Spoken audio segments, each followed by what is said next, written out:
할렐루야. 이 영상을 접하는 성도님들 가정과 또 함께하는 모든 분들을 축복합니다. 2020년 추석 한가위 가정에서 예배드리는 여러분 모두 위에 성령의 임재하심과 하나님의 은혜와 응답이 충만하게 임하기를 축복합니다. 여러분, 무신론자는 없다, 이런 말이 있습니다. 누구든지 신앙을 가지고 산다라는 것입니다. 오늘 우리가 시편 15편 말씀을 묵상할 터인데요. 여러분들 이 말씀을 잘 묵상하시기 바랍니다.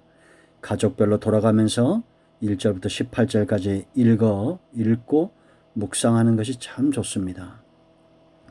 이 말씀을 보면 하나님을 신앙하는 자와 우상을 섬기는 자들이 비교가 되고 있습니다.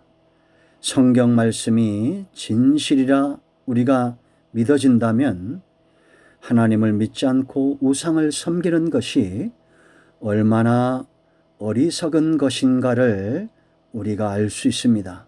성경이 그렇게 말하고 있습니다. 왜 우리가 하나님을 섬겨야 되고 우상을 섬기지 말아야 됩니까? 그 이유가 있습니다. 가장 중요한 이유는 하나님은 살아계신다라는 것입니다.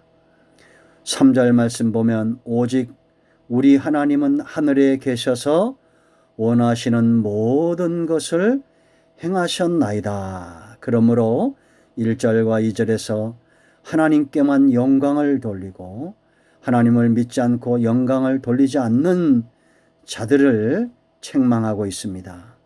하나님은 살아계십니다. 살아있는 존재다라는 겁니다. 우리가 신앙을 갖고 믿음을 갖는 가장 중요한 이유입니다. 그러나 여러분, 우상에 대해서는 어떻게 말하고 있습니까? 4절 말씀을 읽어보세요. 그들의 우상들은 은과 금이요, 은으로 만들고 금으로 만들어도 그것은 누가 만들었다고 말합니까? 사람이 손으로 만든 것이라. 5절 말씀 더 적나라하게 우상의 정체에 대해서 말합니다. 입이 있어도 말하지 못하며 눈이 있어도 보지 못하며. 여러분, 실제로 그러하지 않습니까? 사람이 은금으로 만들었다고 해서 그 우상이 능력이 있습니까? 볼 수 있습니까? 말할 수 있습니까? 6절에 귀가 있어도 듣지 못하며 코가 있어도 냄새 맡지 못하며. 7절에 손이 있어도 만지지 못하며 발이 있어도 걷지 못하며 목구멍이 있어도 작은 소리조차 내지 못하느니라. 그런데 우리는 이런 사람이 만들고 생명력이 없고 능력이 없는 이런 우상들을 두려워하고 가서 절하고 복을 달라고 빕니다. 이 얼마나 어리석습니까? 이제 8절 말씀 보면 우상들을 만드는 자들과 그것을 의지하는 자들이 다 그와 같다라고 말합니다. 말 못하고 보지 못하고 작은 소리도 내지 못하는 능력이 없는 그런 우상처럼 그 우상을 만든 사람이나 그 우상을 의지하는 자나 똑같다라는 것입니다. 여러분, 하나님은 살아계십니다. 그러나 사람이 만든 모든 우상은 생명이 없습니다. 자, 두 번째, 우리가 하나님을 신앙하고 의지해야 될 두 번째 이유가 있습니다. 9절 말씀부터 12절까지의 말씀들을 우리가 주목해야 됩니다. 왜 우리가 하나님을 의지해야 되냐? 첫 번째는 생명의 문제로죠. 살아계셔요.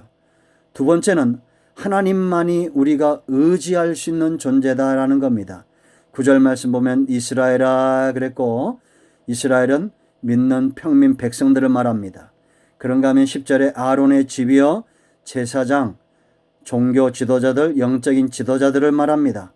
그런가 하면 11절에 여호와를 경외하는 모든 자들을 말합니다. 남녀노소 대소 구분 없이 하나님의 백성이든지 제사장이든지 작은 자든지 큰 자든지 전부 하나님을 의지하는 자들에게 하나님이 도움이 되시고 방패가 되신다라는 겁니다.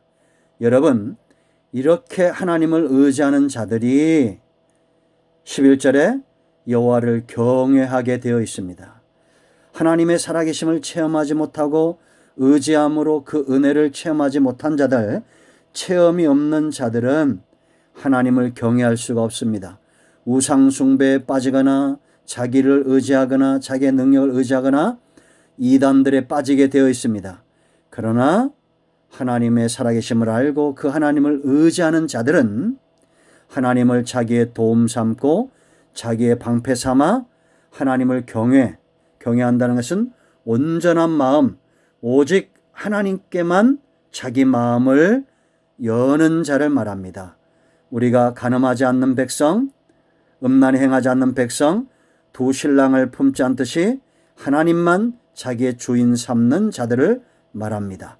하나님이 이런 자들에게 복을 주시는데 우리가 하나님을 믿어야 될 세 번째 이유입니다.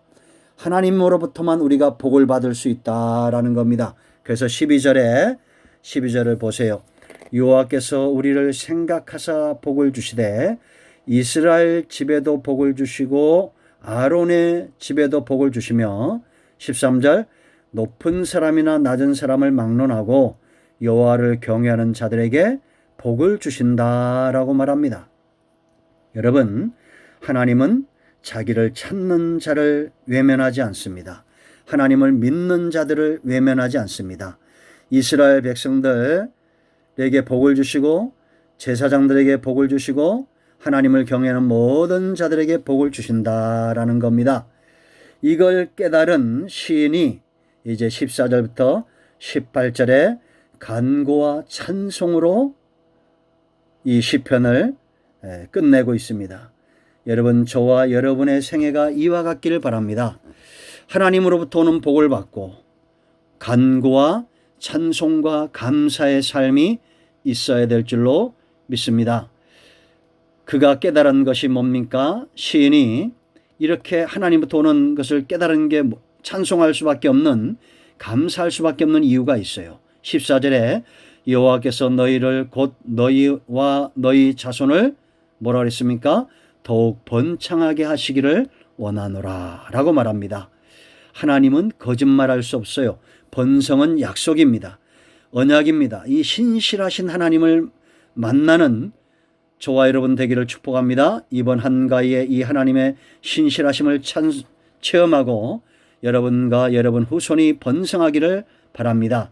그런가 하면 15절에 그가 깨달은 것이 너희는 천지를 지으신 여호와께 복을 받는 자로다. 현재형입니다. 매일같이 일용할 양식을 먹듯이 매일같이 복을 받는다라는 겁니다. 이 복을 놓치지 않기를 축복합니다. 그런가 하면 16절에 하늘은 여호와의 하늘에도 땅은 사람에게 주셨도다. 여러분을 이 땅에 보내실 때 하나님이 주시고자 하는 기업이 있다는 겁니다. 영적이든지 범사든지 영이 잘된 것이 범사가 잘되게 되어 있습니다. 이 잘되게 하시는 하나님을 체험할 때 여러분의 생애가 감사와 찬송으로 넘칠 줄로 믿습니다. 그러면서 이제 결단을 촉구합니다. 17절에 죽은 자들은 여호와를 찬양하지 못하나니 적막한 데로 내려가는 자들은 아무도 찬양하지 못하리로다. 죽은 자가 누굽니까? 우리가 보았던 대로 4절부터 8절까지 우상을 만드는 자와 그 우상에 경배하는 자, 8절에 그와 같이 똑같은 자들, 우상을 만드는 자들과 그것을 의지하는 자들, 이런 자들은 죽은 자들입니다. 그런 자들은 하나님을 찬양하지 못한다라는 겁니다. 그러므로 제대로 하나님을 만난 사람과 하나님을 만나지 못한 사람들의 삶은 적막과 감사의 차이와 같은 겁니다. 우리는 적막하지 않습니다. 우린 찬송과 감사가 있어요. 그러나 죽은 자들은 적막한 대로 내려간다라는 겁니다. 그러면서 이제 18절에 시인은 자신의 신앙을 고백합니다. 우리는 이제부터 영원까지 여호와를 송축하리로다. 할렐루야. 이들은 누굽니까? 우상이 아닌 하나님만 의지하고 하나님을 경외해서 하나님으로부터 오는 분복을 날마다 체험하는 자들입니다. 이들이 영원히 하나님을 찬송한다라는 겁니다. 이 땅에서도 하나님 나라에서도 이들의 삶은 찬송과 감사가 될 것입니다. 이번 한가 이후에 우리가 어리석은 삶을 살아서는 안 되겠습니다. 말 못하는 우상, 보지 못하고 듣지 못하고 작은 소리도 내지 못하는 그런 우상에게 절하지 말고 영원하신 하나님, 우리를 기억하시고 생각하시고 복을 주시는 하나님, 이스라엘에게 복을 주시고 아론의 집에 하나님을 경외하는 자에게 복을 주시는 이 하나님을 체험하고 이 하나님만 믿고 신앙하고 의지하는 평생의 찬송과 감사가 넘치는 우리 큰나무교회 성도와 이 영상을 접하는 여러분 모두가 되기를 예수님의 이름으로 축복합니다. 할렐루야. 여러분 모두와 가정 위에 여호와 일의 축복이 함께하기를 축원드립니다. 아멘.